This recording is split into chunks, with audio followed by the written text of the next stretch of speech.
안녕하십니까? 네, 안녕하십니까? 네, 오늘은 어떤 소식들입니까?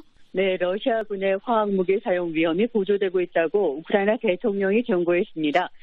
파키스탄 의회가 임란 칸 총리 축출 하루 만에 새 총리를 선출했지만 전국 혼란 양상을 보이고 있습니다. 세르비아가 중국제 지대공 미사일을 들여왔다고 AP통신이 보도한 소식 이어서 전해드리겠습니다. 네, 자, 지구촌 오늘 첫 소식입니다. 오늘도 우크라이나 소식부터 보겠습니다. 러시아군의 화학무기 사용 위험이 커지고 있다고요? 네, 볼로디미르 젤렌스키 우크라이나 대통령이 11일 러시아군이 우크라이나에서 화학무기를 사용할 수 있다는 위협이 고조되고 있다면서 서방 국가들의 신속한 대응을 촉구했습니다. 우크라이나 남부 항구 도시인 마리우폴에서는 러시아군이 이미 화학무기를 사용했다는 주장이 나와 있습니다. 네, 이 마리우폴은 전쟁이 시작된 이후 줄곧 러시아군에 포위되어 있는 지역이죠? 네, 맞습니다. 동부 돈바스와 남부 흑해를 연결할 수 있는 지리적 조건 때문에 개전 이래 최악의 적전지가 되고 있는 곳인데요. 지금 도시 전체는 거의 폐허가 된 상태입니다. 마리우폴에서 러시아군과 교전 중인 아조우 연대가 러시아군이 최근 이 도시에서 화학무기를 사용했다고 주장했습니다. 젤렌스키 대통령은 이날 밤 연설에서 러시아군이 이미 화학무기를 사용했다는 말은 하지 않았는데요. 하지만 이 문제를 매우 심각하게 받아들이고 있다고 강조했습니다. 네, 젤렌스키 대통령의 이야기를 조금 더 들어보죠.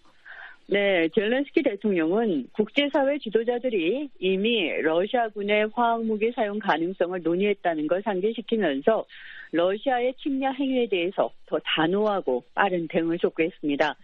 젤렌스키 대통령은 그러면서 지금이야말로 러시아가 이 대량 살상 무기라는 말조차 꺼내지 못하도록 석유 금수 조처가 포함된 제재 패키지를 만들어야 할 때라고 강조했습니다. 네, 자, 관련 보도에 미국 정부는 어떻게 반응합니까? 네, 존 커비 미 국방부 대변인은 11일 정례 브리핑에서 현재로서는 러시아군이 화학무기를 사용했다는 주장을 확인할 수는 없다고 말했는데요. 하지만 계속해서 상황을 면밀하게 주시할 거라고 강조했습니다. 커비 대변인은 또 만일 그 같은 보도가 사실이라면 매우 우려된다면서 러시아가 화학작용제와 섞은 최루가스 등 이 폭동 진압제를 사용할 가능성이 있다는 우리의 우려를 반영하는 거라고 지적했습니다. 네, 자, 마리우폴의 민간인 희생자도 계속 늘고 있다고 하죠. 네, 바딘 보이첸코 마리우폴 시장이 11일 AP통신과의 인터뷰에서 러시아군이 도시를 포위한 이래 지금까지 10,000명 이상의 민간인이 사망했고 거리에는 시신들로 가득하다고 전했습니다. 또 전체 사망자 수는 2배에 달할 수도 있다고 말했는데요. 커비 대변인은 지금 교전 중인 상황이기 때문에 미국 정부는 이 마리우폴의 사상자 수를 확인할 수는 없지만 최종 사망자 수는 상당히 많을 거라고 우려했습니다. 네, 자, 국제사회 움직임도 보겠습니다. 네, 상황을 안정시키기 위한 외교적인 노력이 계속되고 있습니다. 조 바이든 미국 대통령은 11일 나렌드라 모디 인도 총리와 화상으로 가진 정상회담에서 러시아를 압박하기 위한 인도의 적극적인 동참을 촉구했습니다. 인도는 러시아 제재에 동참하지 않고 있습니까? 네, 인도는 우크라이나 상황에 대해서 유감을 표명하면서도 러시아를 직접적으로 규탄하거나 이 제재에는 동참하지 않는 미온적인 태도를 보이고 있습니다. 여기에다가 인도가 최근 이 러시아산 석유 수입을 늘리고 있는 걸로 알려지면서 미국의 우려를 사고 있습니다. 네, 지금 유럽 국가들은 러시아산 석유 수입 금지를 논의하는 그런 상황은 아닙니까? 네, 맞습니다. 현재 유럽 국가들의 최종 결정은 나오지 않았지만 유럽 국가들 사이에서는 궁극적으로는 이 러시아산 에너지 의존도를 단계적으로 줄여나가야 한다는 공감대가 형성돼 있는데요. 이는 곧 향후에 러시아의 석유 수출길이 좁아질 수 있는 의미이기도 합니다.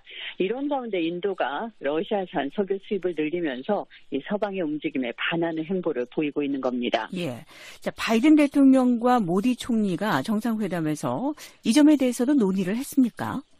네, 바이든 대통령은 모디 총리에게 미국 정부가 인도의 에너지 수입 다변화 노력을 도울 수 있다고 말했다고 젠사키 백악관 대변인이 전했습니다. 사키 대변인은 또 바이든 대통령은 인도가 에너지 등 러시아산 상품 수입을 늘리는 건 인도의 국익에 부합하지 않는다는 걸 분명하게 전달했다고 밝혔습니다. 그러니까 모디 총리는 이날 러시아산 석유 수입 자제에 관한 미국 정부 요청에 입장을 밝히지 않았습니다. 네. 자, 그런가 하면 유럽에서는 러시아의 우크라이나 침공 후 처음으로 이 오스트리아의 총리가 러시아에 가서 주목을 받았는데요. 어떻게 좀 성과가 있었습니까? 별다른 성과 없이 끝난 걸로 알려졌습니다. 카를 네함머 오스트리아 총리는 11일 모스크바에서 블라디미르 푸틴 대통령과 약 75분 동안 비공개 회담을 했는데요. 회담 후에 매우 어렵고 힘들었고 낙관적인 느낌이 없었다고 전했습니다. 네함머 총리는 또 우크라이나 동부에 대한 러시아군의 대규모 공세가 준비되고 있는 게 분명하다는 말도 했는데요.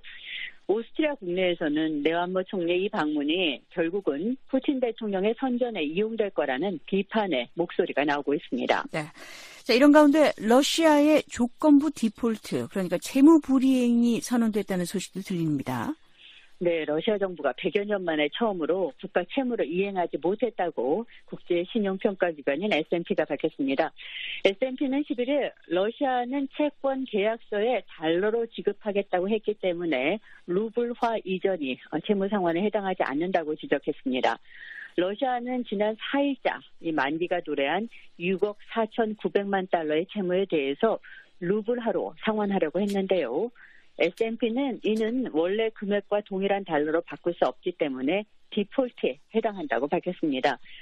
단 30일의 유예 기간이 있어서 5월까지 이행하면 디폴트는 최종적으로 피할 수 있습니다.